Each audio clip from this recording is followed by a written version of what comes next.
Hello, ERWC.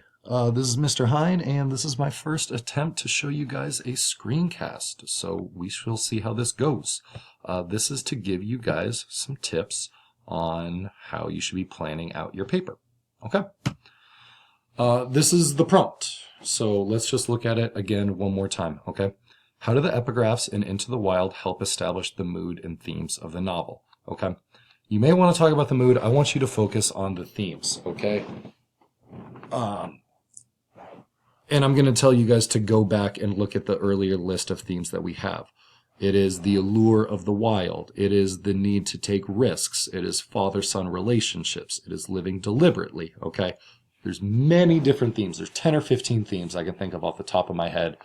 You are going to analyze a minimum of 3 epigraphs and comment about how they inform the reader about the philosophies, the actions, the content, the style, all the different things. What purpose do the epigraphs play in informing the rest of the text? How can you relate them to the chapters themselves? Okay? As I said in class, you can get by with just using the book as a source, but the exceptional essays are going to use secondary sources that provide information. They give us context, basically. Okay? All right. Let's look at some planning. Okay, how I would plan this out if I were you. Choose your epigraphs. Okay? Find some that make sense to you. You understand what they are saying. You understand what the authors are communicating. Okay? You then are going to want to reread the chapters, scan back over them, and make sure you can relate the epigraph to the chapter. What do you think the epigraph is saying, and then how does it present itself in the chapter? Okay, where's the tie-in? And we'll go over that a little bit in another slide. Okay, identify the themes that are addressed. We talked about them. You should go back. You should revisit the themes. You can come to me with other themes if you're not sure. Say, hey, I think this is in here. What do you think? I'll tell you if I agree or disagree. Okay, but choose the epigraph. Okay. Make sure you can relate it to the chapter. Make sure what you're relating, there is some sort of theme present there. Be specific with it, okay?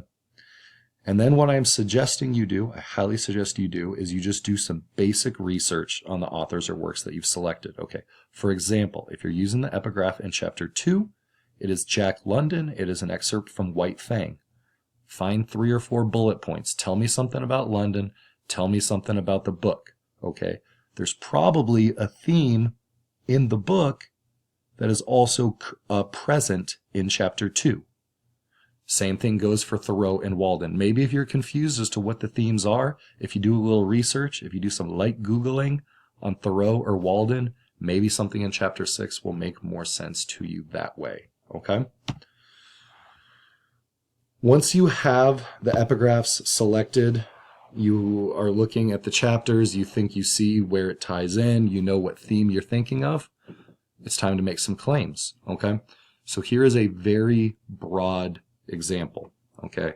Krakauer includes the passage from the author, insert the author, in chapter, insert the chapter, because it establishes the mood, it discusses the theme, it shares the philosophy of McCandless. There are many different ways you can fill this in, okay?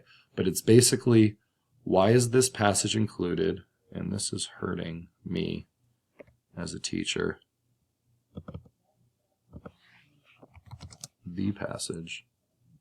Apologies. Krakauer includes the passage from the author in chapter because it establishes what. So, what are you trying to say? Why is this epigraph here? What does it do? That is what I mean by your claim, okay? Maybe it establishes a mood. Maybe it discusses a theme.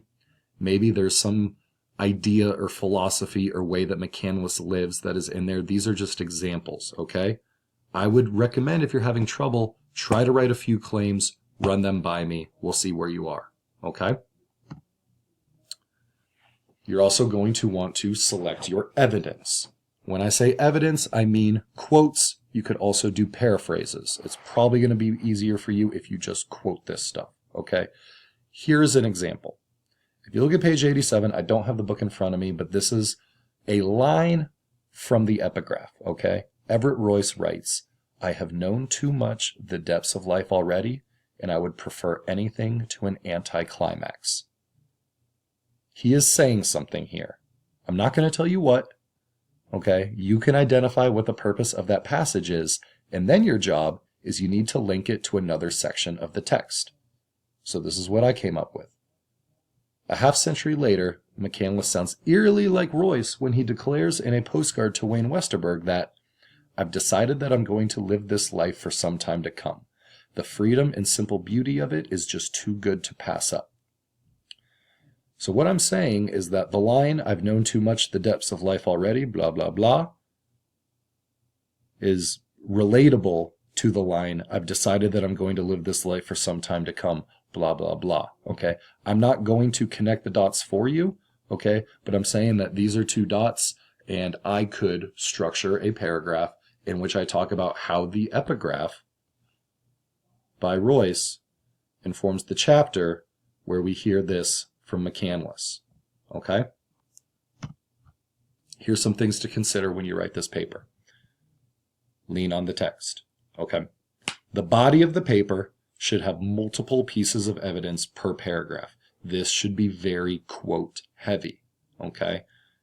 Every epigraph, every chapter, epigraph chapter, all this stuff should be quoted. Okay?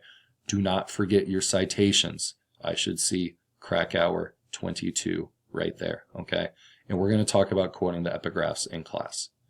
When I say stay focused, okay, identify your themes, the moods, the philosophies, what you want to discuss. Stick there, okay?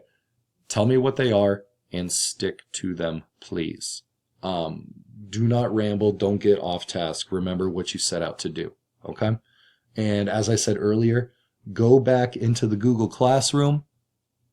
Look at the post. I believe I put it up on Friday on the 7th. There's a list of themes that I gave you guys because I am so nice to you, okay? All right. I want a rough draft of this in class on Friday. I want a final done on Wednesday, okay? Please make an appointment with me for assistance if you're struggling. If you are going to make that appointment, what I'm going to ask for you, have some epigraphs chosen, okay? Have some themes you think are in there, okay? Have some claims made. If you come to me with that, I can tell you if you're on the right track.